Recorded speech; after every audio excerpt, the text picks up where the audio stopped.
Hello, everyone, and welcome back to the Edison Club. Thank you for being here with me today, as we are about to embark on our brand new journey of destruction.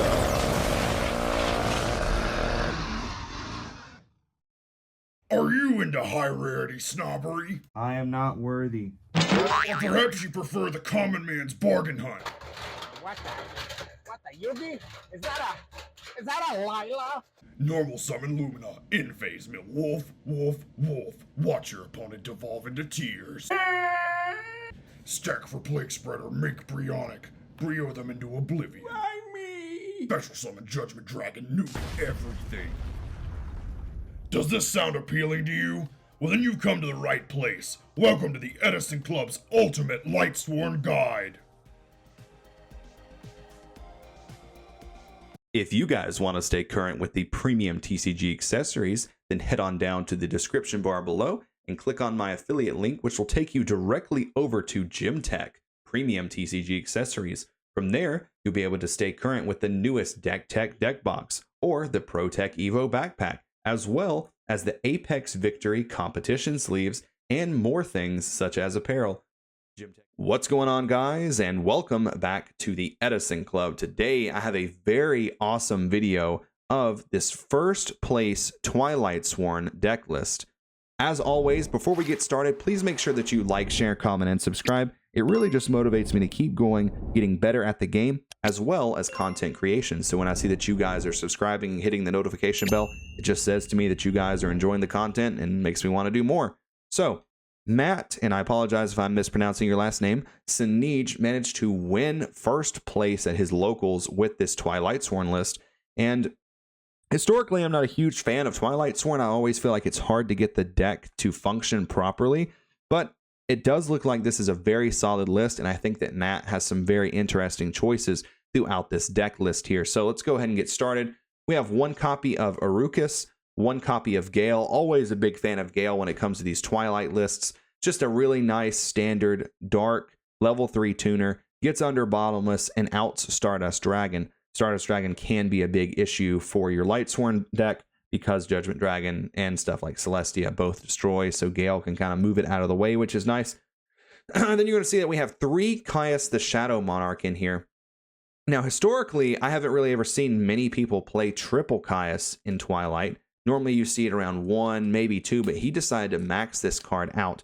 I always tell people that a deck like Sworn, its worst matchup is Black Wings. It's actually very close to being just completely unwinnable.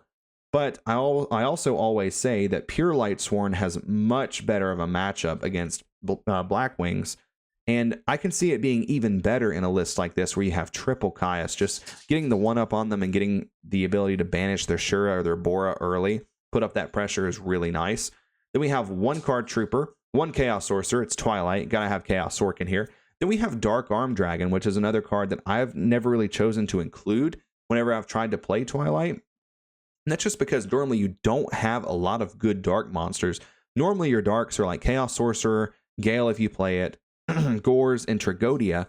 But since Matt's deck list is constructed around Caius the Shadow Monarch, you have tons of dark monsters that you can use for fuel for Dark Arm. So very cool to see Dark Armed in here and actually be playable. You also have these nice copies of Monster Reincarnation to be able to go back through and recycle Dark Armed.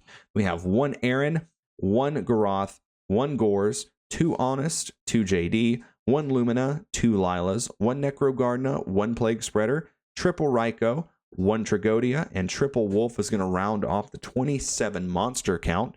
And then we're going to go into the spells. We have 1 Brain Control, 1 Charge of the Light Brigade, 1 Cold Wave, 1 Foolish Burial. Got to be able to dump those wolves to convert into our Caiuses.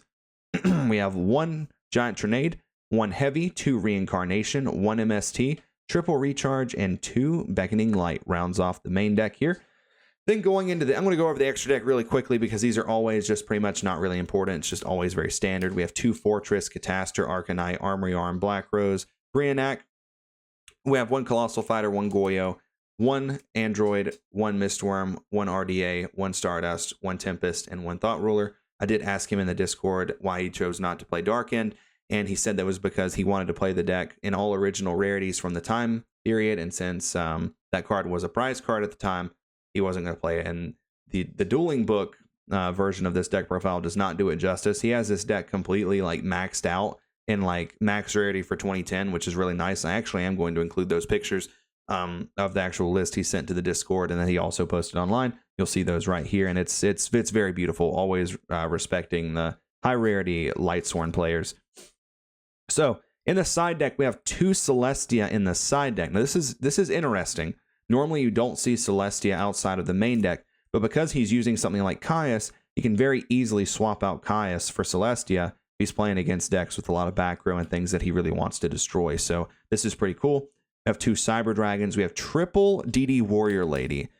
Just furthermore, making your matchup against Black Wings even better. Just moving Shuras out of the way, banishing them. Same thing with stuff like Alias. This can also move problem cards like your Vanity's Fiends, Archlord Christia, stuff like that. Then we have triple Kaiko, the Ghost Destroyer. Yet again, another dark monster. It just fits right in. You can grab him back off Reincarnation, and it just kind of makes Vayu Turbo's day not quite so great. So then we have not Twin Twister. Hold on. We have not 2 copies of Twin Twister, but rather 2 copies of Twister. Pay 500, destroy a face-up Speller Trap. And then we have 3 copies of Trap Stun. So Trap Stun is a card I've actually considered several times throughout my runs with Lightsworn. It is really nice, I assume, in like the trap matchups. He'll put in like these trap stuns with these Celestias. And when you trap stun follow up with Celestia, that's a really strong play. Same thing goes with like Cold Wave Celestia or the obvious Judgment Dragon, Trap Stun, Cold Wave, all those shenanigans that you can do with those. So definitely want to give him a shout out. Once again, shout outs to you, Matt. And yeah, this is awesome. I always really enjoy to see Lightsworn players succeed in their Lightsworn journey, and I hope that we can see more from Matt very, very soon. So thank you guys for watching. This is Mike from the Edison Club signing out until the next one.